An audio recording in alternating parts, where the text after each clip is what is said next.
কি ব্যাপার? ও কই?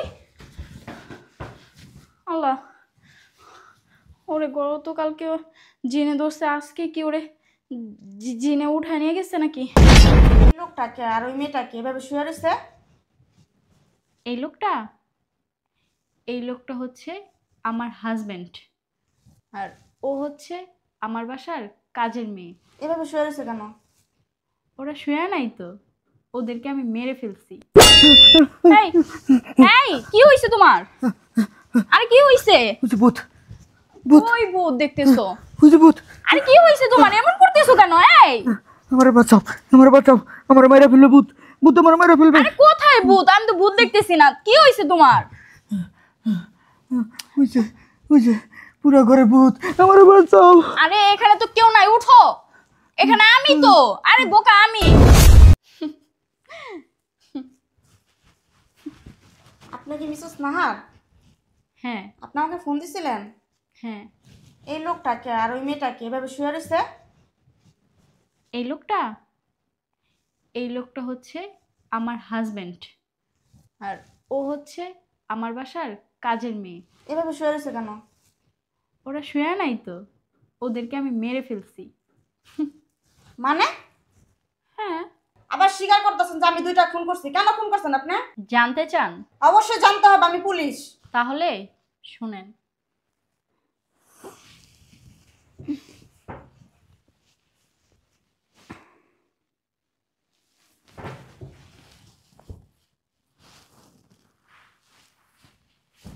কি ব্যাপার?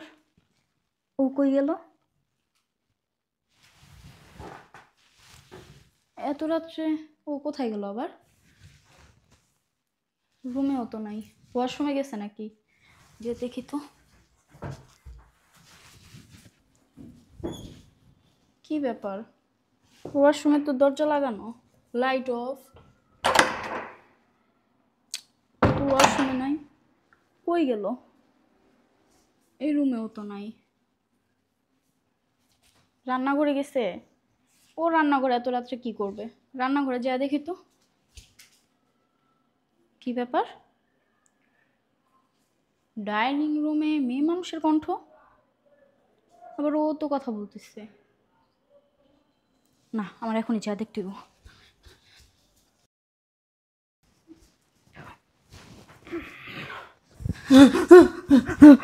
এই এই কি হইছে তোমার? আরে কি হইছে? ভূত ভূত ওই ভূত দেখতেছো? ভূত। আরে কি হইছে তোমার? এমন করতেছো কেন? এই আমারে বাঁচাও, আমারে বাঁচাও, আমারে মাইরা ফেলবে ভূত, ভূত আমারে মাইরা ফেলবে। আরে কোথায় ভূত? আমি তো ভূত দেখতেছি না। কি হইছে তোমার? বুঝছে বুঝছে, পুরো ঘরে ভূত, আমারে বাঁচাও। আরে এখানে তো কেউ নাই, উঠো। এখানে আমি তো। আরে বোকা আমি। আরে উঠো তো, উঠো উঠো উঠো আমার উঠো। ধরে রাখো, আরে আমি আসি না, উঠো। আমারে মাইরা ফেলবে। কি হইছে তোমার? আমি আমি আমি কি হইছে বলো? আরে এই, তুমি না শুয়ে ছিলা? তুমি এখানে আসছো কখন? ওই যে আমার না খুব পানির পিপাসা ধরছে, আমি না ওই পানি খেতে আসছি, তখন দেখি না আম্মা আম্মা। আম্মা? আম্মা এখন কোথা থেকে আসবে? তোমার আম্মা তো 5 বছর আগে মারা গেছে। আমি তো সেটা জানি, আমি দেখি কি এখানে আম্মা বসে রয়েছে, আমার ডাকতেছে, খোকা এদিকে আয়, তোরে কতদিন ধরে দেখি না, তোর একটু আদর করবো খোকা। আমার আম্মা তো, আমি আর লোভ সামলাইতে পারি নাই, আম্মার আদর পাওয়ার জন্য আমি দৌড়ে আসছি পরে এখানে বসছি, দেখি সাথে সাথে আম্মার হাতের নখগুলো এত বড় বড় হয়ে গেছে গা, চোখগুলো এত বড় বড় হয়ে গেছে গা, আম্মা দেখি অনেক উঁচার উপরে উঠে গেছে গা, আইসা আমার এমনি ঘরের ভিতরে ধরছে, তুমি আমার বাঁচাও। আস্তে আস্তে উঠো উঠো উঠো, রুমে চলো, রুমে চলো, উঠো। আমার ধরে রাখো, আমার মায়েরা ফেলবে। চলো চলো, রুমে চলো। নাহার, এই নাহার, বুঝলাম না কিছু, সকালে ঘুমের থেকে উঠলাম, দেখলাম না নাহার রে, গোসল করলাম, ফ্রেশ হইলাম, তাও নাহার রে দেখলাম না, এখন অফিসে যাব নাস্তা করব, তাও দেখি না নাহার। এই নাহার, কি হয়েছে স্যার, কিছু বলবেন? তোমার ম্যাডাম কই? ম্যাডাম তো হুজুরের কাছে গেছে। কেন হুজুরের কাছে গেছে? আপনাকে না কালকে রাত্রে জিনে ধরছিল, এই জন্য পানি পড়ার তাবিজ আনতে গেছে। পাগল। স্যার আপনি তো অনেক রোমান্টিক।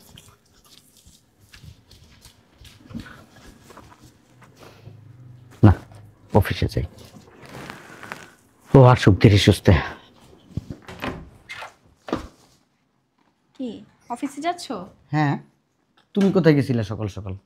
আমি একটু হুজুরের কাছে গেছিলাম। হুজুরের কাছে কেন গেছো? কেন, কালকে রাত্রের কথা তোমার মনে নাই? কালকে রাতে না তো। মনে রাখবা কিভাবে? তুমি তো সবকিছু ভুলে বসে থাকো। কালকে রাত্রে না তোমাকে ঝিনে ধরলো। ওহো, একটু মনে নেই আমার। মনে থাকবে কিভাবে? এই শোনো, এই তাবিজটা দিয়েছে, বুঝতে পারছো? এই তাবিজটা সবসময় তোমার সাথে রাখবে। এই যে তাবিজ। তোর কি তাবিজ টাবিজ সাথে রাখবো? আমার কথাটা আগে শোনো। এই তাবিজটা যদি সবসময় তোমার সাথে সাথে রাখো, তাহলে কোনো বদজিন, কোনো কালো জাদু তোমার কাছে আসতে পারবে না। বুঝতে পারছো? নাও, এটা তোমার সাথে রাখো। এটা কিন্তু পকেট থেকে বের করবা না, বুঝতে পারছো? এই পানি পানি কেন আনছো? এই পানিটা আছে না, হুজুর পয়রা দিছে, বলছে কি ঘরের মধ্যে 3 বেলা ছিটাইতে। যদি কোনো দুষ্ট জিন, কোনো খারাপ জিনিস আমাদের রুমে থাইকা থাকে, তাহলে সেটা আর প্রবেশ করতে পারবে না আমাদের ঘরে। তুমি নাস্তা করছো? না, নাস্তা করি নাই। বাইরে যা নাস্তা করব। আমার অফিসে দেরি হয়ে গেছে, যাও ভিতরে যাও। আচ্ছা ঠিক আছে, তাবিজটা কিন্তু পকেট থেকে বের করো না, হ্যাঁ? ঠিক আছে। তোমার নাকি তোমার অনেক টেনশন হয়। আচ্ছা আচ্ছা, খায়া নিও, হ্যাঁ? ঠিক আছে। পাগল। এই শুনতেছো? হুম, তাবিজটা কি করছো? আছে কই রাখছো? বালিশের নিচে। কই বালিশের নিচে? সামনে আছে। সামনে কোথায়? আমি তো দেখতেছি না। দেখি।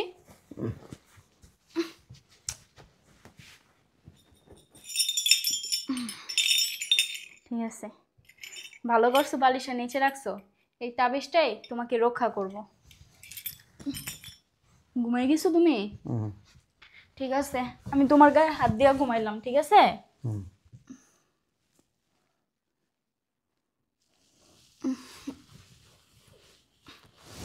এই,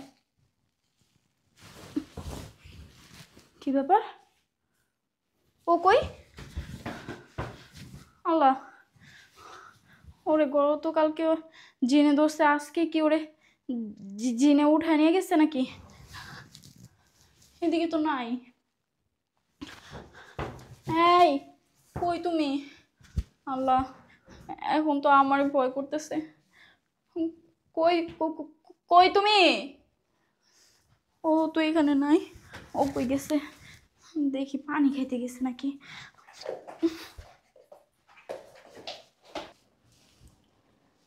কই হয়? আজকে তো আর শুনো যায় নাই। সামনের রুমেও নাই, এই রুমেও নাই। আল্লাহ, ভয় করতেছে আমার অনেক। গলাটা অনেক শুকিয়ে গেছে, একটু পানি খেয়ে আসি।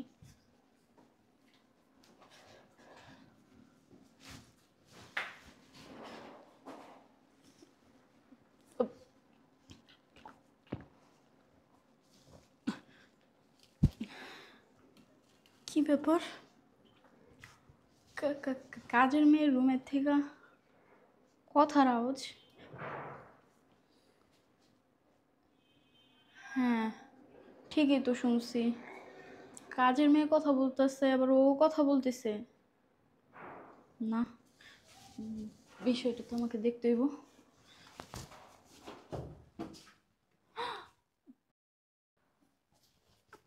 স্যার আপনি যে প্রতিদিন আমার রুমে আসেন, এটা ম্যাডাম দেখলে আবার ঝামেলা হইব না, সমস্যা হইব না? কোনো সমস্যা নাই, তোমার ম্যাডাম জানবেও না। তোমার ম্যাডাম জানে দেখছো আমাকে চিনে ধরছে।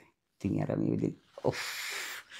তারপর আপনি বুঝেন, বুঝেনি তো কাজের মেয়ে আপনাদের বাসা।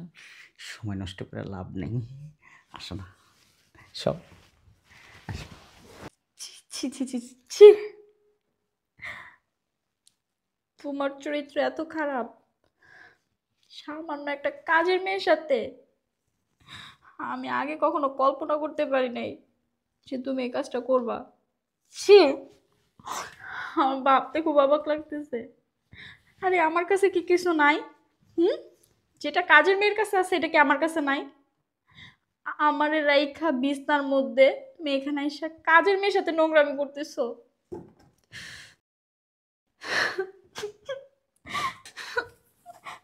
আমি এখন কি করব? আমার এখন কি করা উচিত? আমি কিছু বুঝতে পারতেছি না। এই দৃশ্য আমি আর দেখতে পারতেছি না।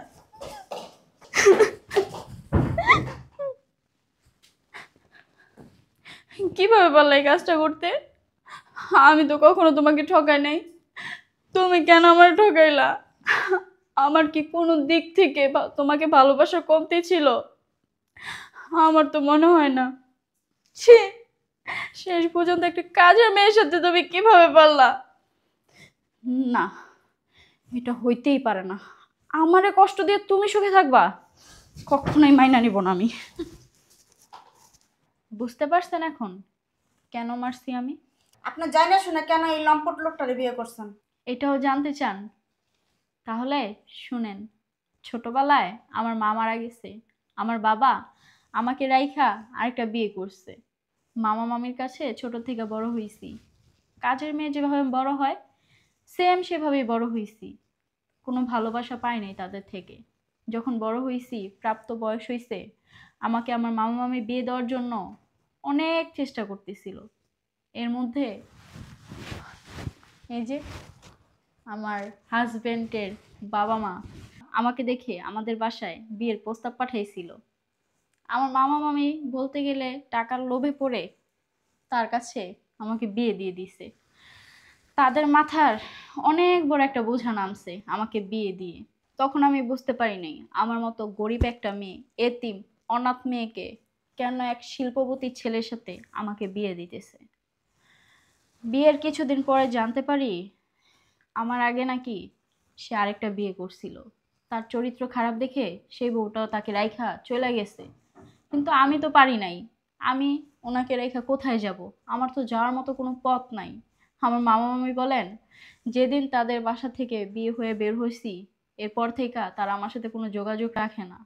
এইগুলো এখন আমি সহ্য করতে না পাইরা কাজের মেয়েকে আর আমার হাজবেন্ডকে মাইরা ফেলছি। সবই বুঝলাম, আমি যখন তদন্ত করবো না তখন কোর্টে আপিল করবো, আপনার সাজা দান কম হবে। না, এই কাজটা আপনি কখনোই করবেন না। আমি চাই না আমার শাস্তি কম হোক। আপনি শুধু একটা কাজ করবেন, এই সমাজে আপনি ছোট্ট একটা মেসেজ দিবেন, কোনো মেয়ে কোনো ছেলে বিয়ের পরে যাতে পরকীয়া না করে। পরকীয়া করলে তাদের সংসারটা ধ্বংস হয়ে যায়, আর সেই সংসারে যদি ছেলে মেয়ে থাকে তাদের জীবনটাও নষ্ট হয়ে যায়। আপনার কাছে আমার একটু কি অনুরোধ।